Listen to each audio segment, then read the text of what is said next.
Hallo julle, kom ons lees Bolly Blobs se ontbyt. Bolly Blobs is honger, daarom is sy maagie glad nie pink en rustig nie. Dit maak sagte rommelgeluide, dit klink soos 'n dwerg motorfietsryer wat op 'n piepklein Honda al in die ronde in die ou hondjie se binnegoed jaag. Hoejoe, raas die maagie. En dan, wanneer die motorfietsryertjie om nog 'n draai die motorfiets opjaag, hoejoe, hoi! Julle weet seker dat 'n klein hondjie se maagie een van die wonderlikste dinge in die natuur is. As 'n hondjie op sy rug omrol, dan skyn die ligte pink vel deur sy baba pels. En as jy aan die maagie voel, is dit kompleet of jy warm fluweel streel. Dit geld vir alle klein hondjies, behalwe een. Die edele Afghaanse hond, sy regte naam is Prins Amir van Kinyan, maar almal noem hom Bolly Blobs en daarvoor is daar sommer baie goeie redes. Maar daardie Saterdagoggend sou ek jou nie aanraai om Bolly Blobs se maagie te probeer kielie nie. Hy het in die nat sement gerol en nou dat dit droog is die hare op sy maag stywe, harde, regop penne. Dit lyk net soos 'n onderste bo spykerkop haarstyl. Bolly Blobs sniffel die sitkamer deur vir afvalkossies.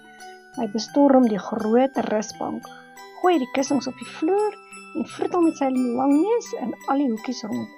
Hy kry 'n halfgekoude toffie, vol hare en eet dit op. Maar sy maagie laat hom goed verstaan dat dit nie nou juis 'n maaltyd is nie. Helaas, daar is niks wat Bolly Blobs kan eet nie. Die mense is vir die hele dag weg en hulle het sy ma saamgeneem. Bolly Blobs moet alleen tuis bly. Goeie dinge gebeur net met soethonde. Jy was 'n baie stoute hond, het sy ma vir hom verduidelik.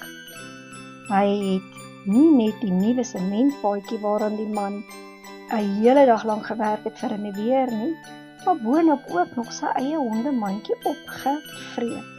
'n mondjie vol elke aand totdat daar niks meer daarvan oor is nie. Daarna het hy nog verder verbrou deur buitekant die hek in die middel van die sypaadjie te gaan lê en slaap. Die gawe ou tannie van langsaan het op hom getrap en die vars eiers wat sy vir 'n vriendin wou neem, laat val. Dit was ure gelede, nou is hy alweer rasend honger. Daar's niks kos oor nie. Nie 'n krieseltjie van 'n beskuitjie in een van die bakkies nie. Nie 'n leksel van die voedsame jelly van die murgbeen nie. Gorr, sy maagie. Bolly Blobs weet baie goed dit beteken. Waar's ontbyt? Hy besluit om bo te gaan soek. Sy mense het natuurlik vir Bolly Blobs genoeg kos gelaat. Hondjies eet 4 keer op 'n dag, daarom het hulle 4 bakkies kos vir hom op die vloer neergesit. 1 bak vir ontbyt, 1 vir middagete, 1 vir middag koffie en 'n klein bakkie vir aandete. Maar toe sy mense vroeg die oggend vertrek het, was Bolly Blobs so hartseer om stoksiel alleen in die huis toegesluit te wees, dat hy uit pure selfbejammering 'n treurige ou blaffie gegee het en op die plek al 4 die bakke kos opgeëet het. In die badkamer vind hy 'n muurkassie vol bottels. Hy klim op en gaan op die wasbak staan om te kyk of daar kos in die bottel is. Maar sy pote gly en die bottel stuimel in 'n stroom in die wasbak af en breek.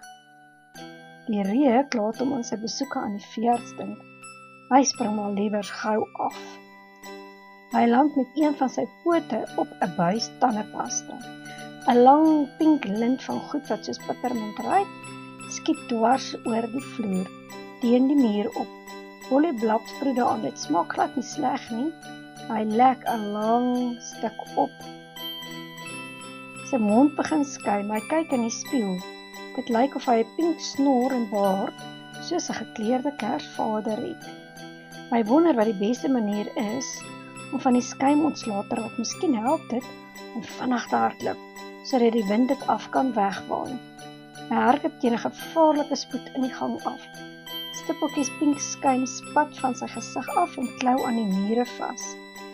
Hy hol die trappe af, 5 op 'n keer, en storm die sitkamer binne, met 'n hoë sprong oor die rugleuning van die rusbank Ja, net soos 'n kampioen perdespringer.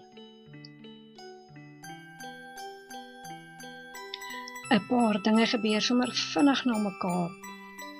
Die vet hondjie plons kaplaks op die rusbank se goed geveerde kussings neer en net soos 'n trampolien skiet hulle hom weer in die lug op, sodat hy met 'n slag teen die glasdeure bots en hulle oopstamp.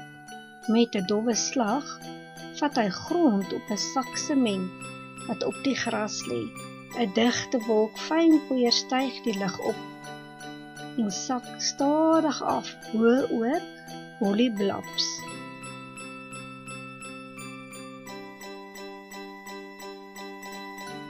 Moeisaam en vol pyn sleep die kalkwit brakkie hom met die gryspaadjie af en gaan lê by die hek. Dis nou net genoeg, brom hy. Al die aakligste dinge het vanoggend met my gebeur. Van nou af gaan ek regtig soet wees. Dan sal mooi dinge met my gebeur. Dit het my ma mos beloof. Ek sal die dierbaarste getrouste troeteldiertjie van hierdie gesin wees. Al is ek nou ook hoe swak van die honger, sonder enige ontbyt, sal ek getrou op my pos die hele dag hier by die hek wag hou, totdat my liewe mense terugkom. Hy sug en maak sy oogies toe. Maar net toe kom die gawe tannie van langsaan weer met die sypaadjie langs om vir 'n tweede keer te probeer om vir haar vriendin eetgoed te bring. Sy is lief vir diere en is nog steeds ontstel omdat sy per ongeluk op Bolly Blobs getrap het. So 'n ou klein hondjie, mompel sy. Ek kan hom seer gemaak het, miskien baie seer. Net toe is hy reg oor die hek en kyk na binne. Daar op die grys lê 'n aardige wit hond. Die spook van Bolly Blobs, gil sy en gooi haar hande in die lug op.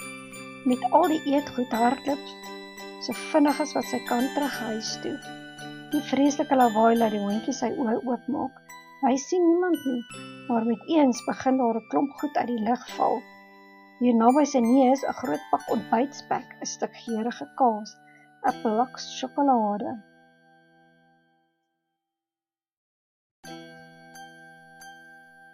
My ma was reg, dink Bolly Blobs terwyl hy 'n halwe plak sjokolade in 4 snye spek toerol met 'n stuk kaas, 'n blerd aardbei konfyt en 'n gebreekte eier boop. Dis waar, goeie dinge gebeur werklik met jou as jy soet is. Dit sien ek nou, selfs al was jy net vir 'n minuut soet.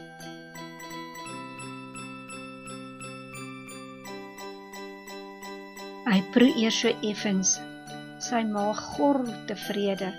Bolly Blobs eet sy ontbyt.